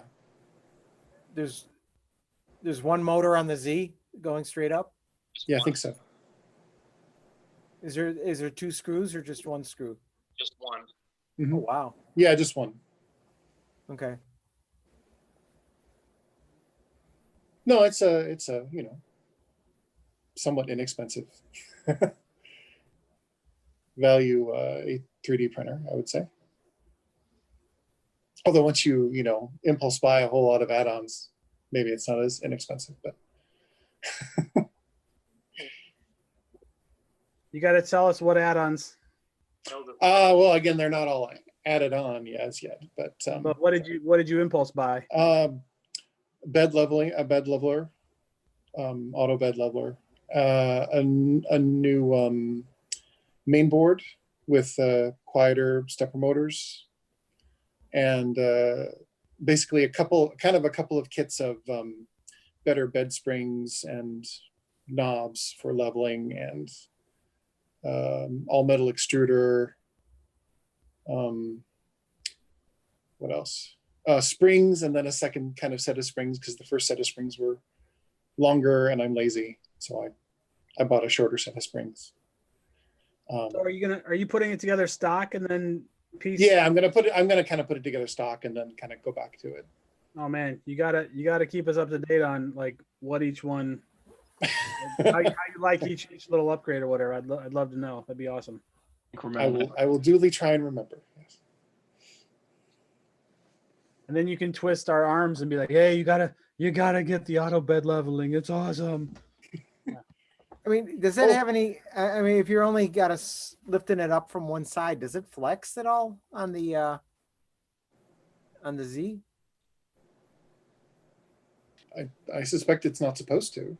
Seems to be pretty well. It does have the support on the right sides, so that it doesn't flop around.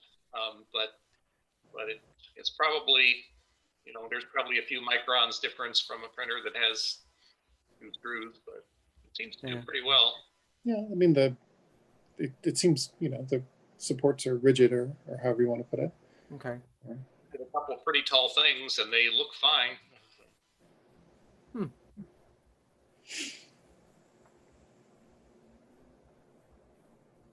Cool. Yeah, as long as it's constrained, it should be all right. I mean, it's not under a load other than the momentum of the head going on the x-axis. Yeah. But I hadn't noticed that either, Tom, until you just brought it up. I'm looking at it now. I know on the one that I built, I had like two motors, two Z-axis things, and it worked great until the motors, for whatever reason, got out of queue, and then it's a real problem. Then I got to get my shims out and shim it up and reestablish the height. That was a real pain. That's the difference between you and me. Is on my printers, I just run it all the way up into the supports, and then bring it back down and use automatic bed leveling. So yeah.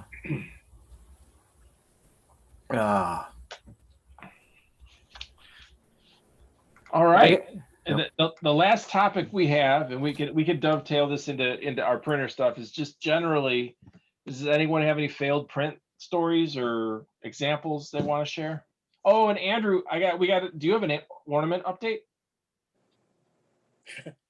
You want the ornament update while people are getting their failed prints? What? No. So I had to get some of these off the tree. Although one of them kind of goes into I'll save the last one that'll lead right into the failed prints category or whatever. All right, so I did the laser cutting. This is the elephant foot illusion, which I thought turned out pretty great. That one turned out awesome. Yeah, it looks really cool.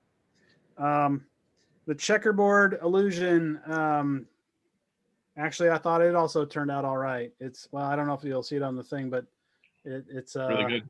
Yeah, it's got some depth to it. I thought that was pretty good. And then the the spiral, the fake spiral that's not really a spiral. The actual illusion is pretty good, I think. It's all right. And we don't have to get too far into this or whatever, but what's wrong with it is that there's no hole, okay? Although there's a rastered hole, which is weird. And one of the things that I want to, I'm going to share with the. Bet you could use a pin vise right now to fix that. Use a pin vise. There you go. I should go grab it. I think it's the sort of thing that I'd like to share with Workshop 88 members and with the Patreon community is the digital files. And in case anyone else has a laser cutter that they want to try these things. So I set up a template, or I made a template so that every time I change the illusion, you know, I end up with the same size 3-inch circles or whatever, and it's supposed to be fairly easy. And for whatever reason, when I put the spiral illusion in there in the image, the top hole, which is the same color in Inkscape, it just would not cut no matter what I did. It's like it did something like made it not vector. And so I took, I opened up a new version of it and copied the vector in, and didn't work. And it's like an Inkscape puzzle or whatever. And, you know, I think we could do a whole topic on Inkscape tricks and tips and tricks. And I know Jim had showed me the alignment tools in Inkscape, and there's a lot of fun things. But this was just, I just gave up on it because I'm like, well, I know exactly where to put the hole. I mean, I can just drill it out. It's not that big of a deal. But it was really puzzling. I also discovered the thing that I did with this was the spiral is actually outside of this, and there was an interesting issue with the size of the Inkscape drawing was smaller than the size of the illusion graphic.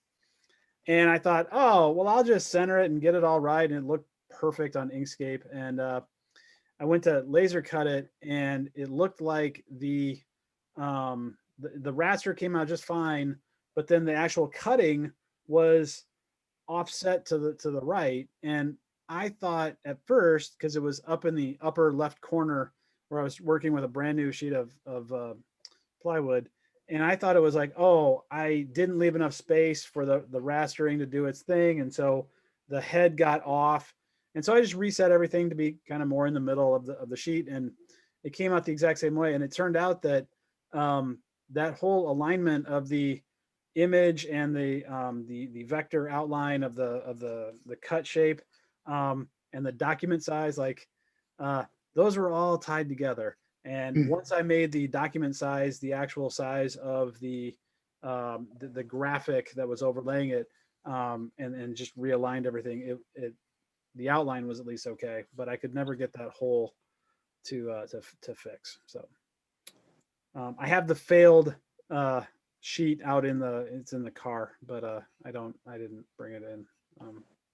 So anyway, yep. So that's my ornament update, and I will post the Inkscape files for Patreon, and for, you know, well, Workshop 88 members can get access to them. They know how to find me, but yeah.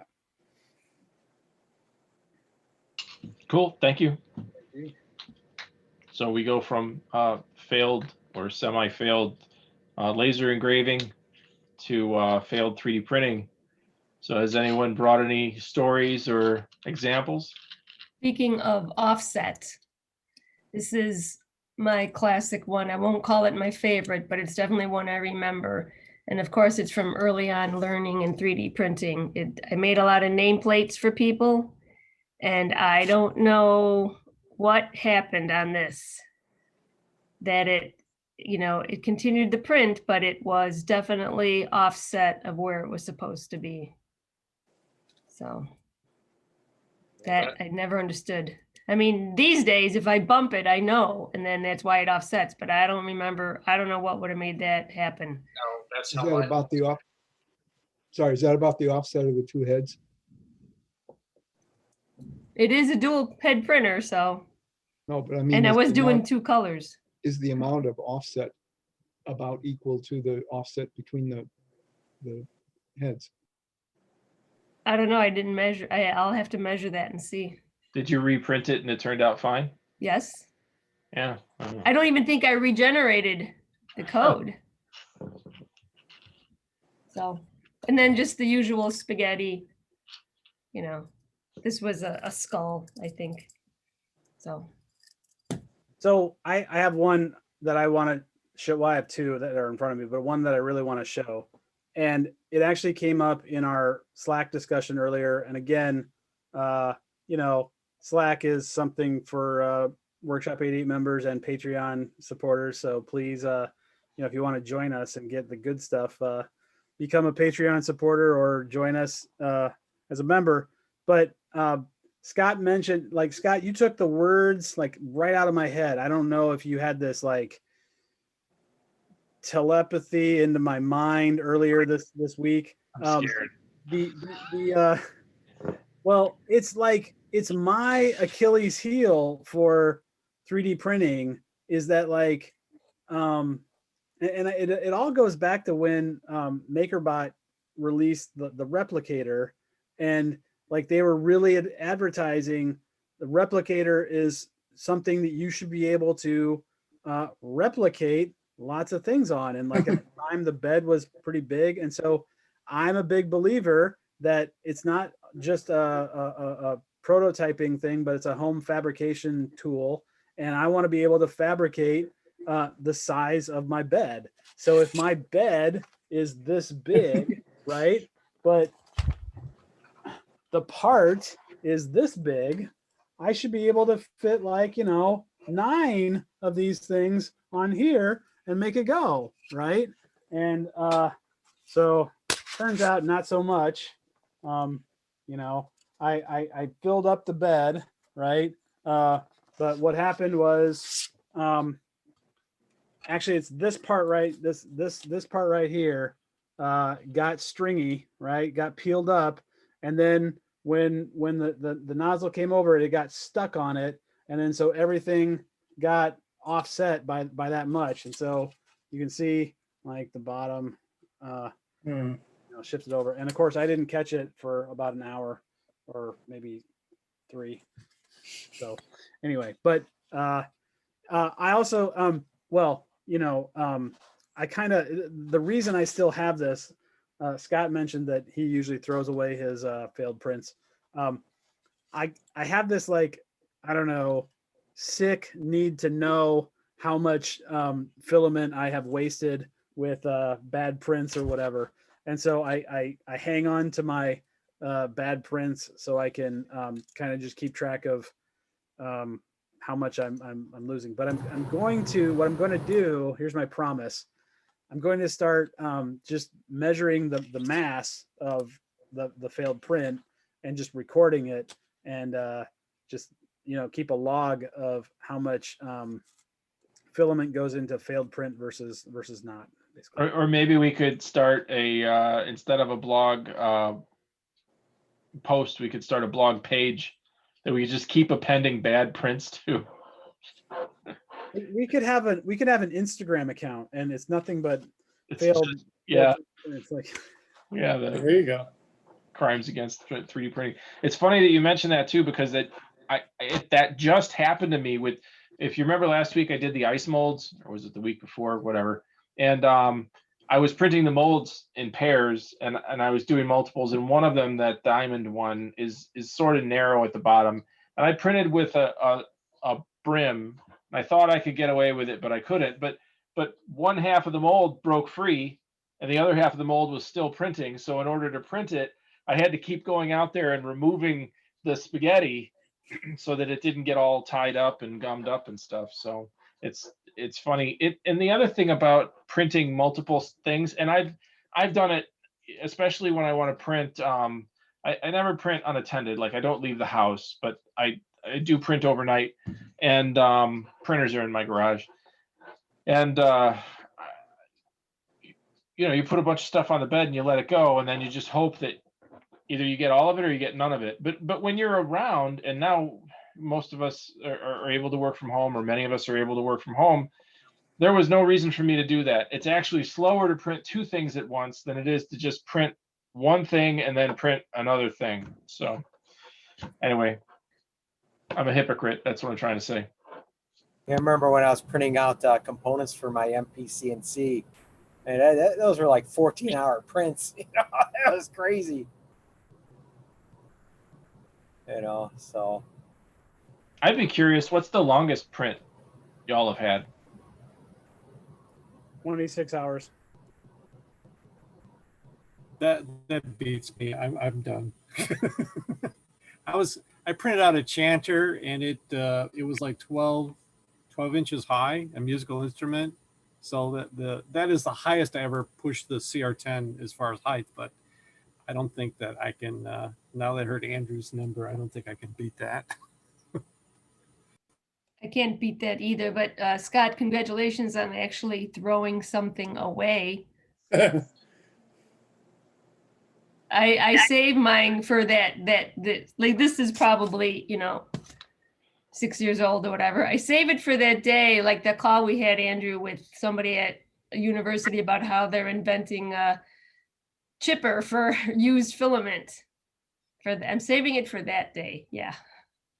And I just think we talk about, my dad and I, and occasionally with the club, we talk about getting a fill extruder or something to reconstitute our raft supports and failed prints. But we're so fussy with our filaments. Can you imagine the quality of what would come out of there? It'd be like one of those, remember those crayons you'd get in kindergarten that were all the crayon scraps pressed together? But who knows what color it would be. I still think it's interesting. Yeah. Just you gotta get a printer with like a 3 millimeter nozzle or something just to print out big stuff where it doesn't really matter. I don't know. That's what I'll do with my injection molding machine. It'll print filament, 1.75 millimeter filament. Cool. Yeah, and you mentioned, I don't know that the light is ever going to catch this. Oh yeah, you could see those layer shifts are murder. In this case, this was tight belts, and I like printing on glass, we covered earlier. I clipped the glass to the print bed, and on the Prusa, if I'm not careful, one corner of it can just clip the frame, and it just bumps every time the Y passes that point. And that's what led to these, because they go back and forth. That was the big clue for me. But it's disappointing, you can imagine how long this took to print. So it's probably, I'm guessing 8 to 10 hours. I don't know. Well, since we're showing these sorts of things, I'll show you two things. They're actually on the top shelf back there. I'll pull them down in a second. But I printed them again at the same time on the replicator. And this was like very soon after it was the replicator 2, and I got I fixed the extruder problem and whatever. And so it was sort of a test thing. But like, here, I'll grab them and show you.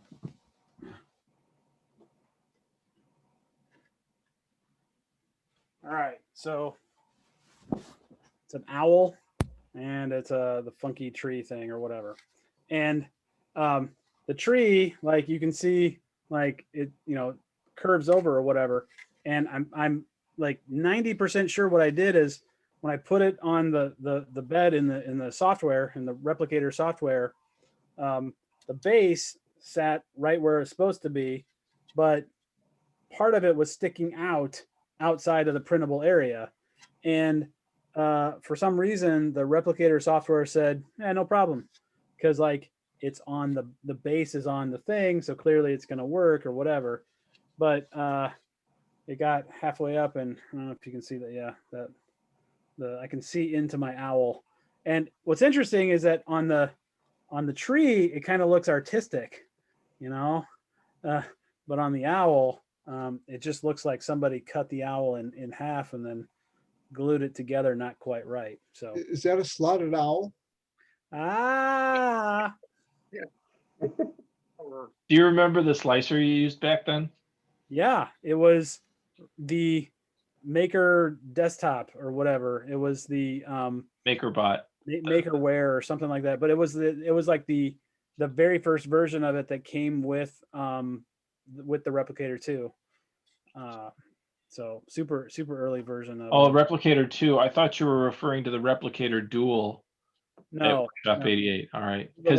Replicator 2. Yeah. And Gail, do you remember setting up you, me, and Chuck were messing around with the Makerware and what was the Replicator G? I bet that one would let you print outside the print area. Yeah. I remember that owl pattern too. That was the first time I heard you could do like a 13-hour print. I don't think as big as my printer is, I don't think I could print something big enough to take that many hours. I mean, mine were in the teens, my big ones. Yeah. Well, I mean, I used to have very little confidence in the long prints, but with the Ender especially, I'm getting a lot more confidence as long as I get the the good first couple layers. So Or good filament. and good filament, right? Exactly. Yeah, that's my other failed print that I had here was the thing that this is supposed to be the crayon holder for my son. It all came apart, and I'm pretty sure it was because this is subpar filament that I was using. There may have been another. Well, there's there may have been another issue with it, but mostly it was just not great filament. So Is there a brand everyone likes? Anyone likes? I'm with Inland, but that's just me. And that's But house brand for Micro Center. Center. Yeah. Yeah, but the filament itself has changed over the years too that you get from Inland. I mean, even the color and the consistency. Yeah, it's true of any store brand. They're going to get from wherever, right? So. Well, I thought Sun was providing theirs. Maybe it's changed. Could be So news. I don't actually buy. Well, I do sometimes go to Micro Center and buy it, but I mean, the last couple of times I've just ordered it from Amazon and specifically like got the Inland brand. And with colors, like I don't know, my wife's a knitter, and a long time ago I learned about the concept of dye lots, and I'm sure that's true even for something like plastic filament, where if you're expecting a very specific color and you need to match it exactly, you have to get the same dye lot, the same time the dye was used, basically. But anyway, yeah, I can Why see. you get the spare paint in your glove compartment when you buy a new car sometimes. Oh, I tried the rainbow filament and I was not happy with it. It didn't really change. It took a lot of filament for you to see a different color. So it only worked with taller projects, but even still, it wasn't vibrant at all. It just all seemed mushy together. Maybe that's why it was on the clearance rack, but it wasn't that cheap. Yeah, and either that or it needs to be really intricate. The long prints aren't necessarily tall. There's a lot of fussy stuff to do that isn't just infill and edges. Like when I printed a lot of the 3D printer parts for my friends, those were long prints, and those were many parts on the bed. So I usually got away with it. Were they 100% infill? No, they were extra shells, extra shells for strength, but. Oh, okay. The worst filament experience I've had so far, and I don't recall the name brand. I know it was purchased from Amazon, but there could be so many different things. But and I guess partly it's my fault. I didn't keep it dry. But the weird thing was that even after it absorbed some moisture, and maybe that's not even the reason it happened. I really don't know what happened. But the thing that and the result was that at some point there were many cracks in the filament, and it was something I couldn't do. It's something I couldn't recover from. I couldn't just put it in the dehydrator and try to bake it out. These cracks are in there, and I was printing something, and they were small parts, and so I would start a print job and hope that I would get the complete part before it would hit the next crack and break. But that's really frustrating. ABS. It is ABS. The one thing that is nice about ABS, one of the things we were talking about earlier about failed prints, you can make use of the failed prints, add a little acetone, and then it becomes a nice little ABS glue.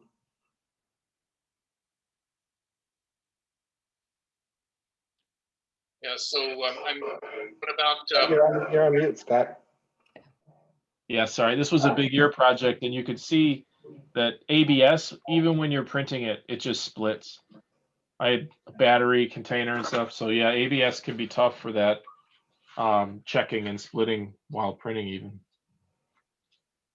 Does anyone have brands of filament to stay away from? I've used a bunch of. I just buy like whatever's cheap on eBay, and I really haven't had much problem. I've done a bunch of different brands, but maybe people have brands that they recommend staying away from. I got some bad filament, bad in that it was inconsistent diameter, and another color was, and this was in the early days, like 2012 on eBay. I don't think you're going to run into that anymore, but I probably still have it because I don't throw anything away. But yeah.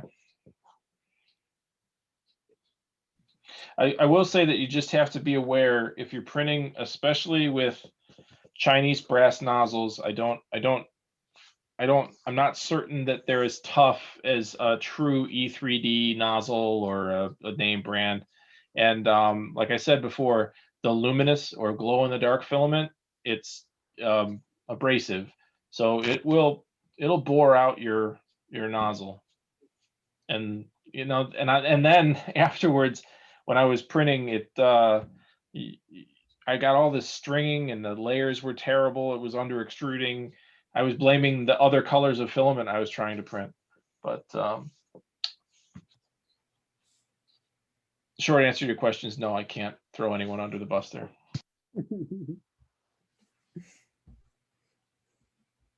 I was just curious if they made ruby tipped nozzles, and they do. Steel and ruby, yeah. Especially 110 bucks off of Banggood. I was like, whoa. I don't know if I would trust $110 worth of ruby tip nozzle from Banggood. Three nozzles for $100. It's like, wow, that's not cheap. Yeah. 3 nozzles that have ruby tip written on the package for $100. Right. Ruby colored tip.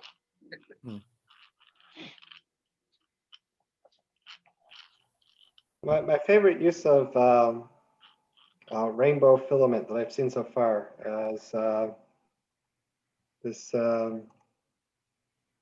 this YouTuber here, Void Star Lab. He printed out these. So these are cheap Harbor Freight bins, and he didn't like the front of them, and so if you watch the video, he goes through it and he explains a little bit more about the details of the geometry. But the nice thing was that he printed them out sequentially, and then he has this nice rainbow pattern going across from left to right. Oh shoot! You know, that's the thing. I picked the screen, and I always forget to click share. Okay, so here we are. So yeah, you can see on the left side here, some yellowish color. It goes over to the red, but it's very nice print. It looks pretty cool. I don't know if I would go through the trouble myself, but yeah, how long did it take to print all that? Yeah, I don't know. That is cute.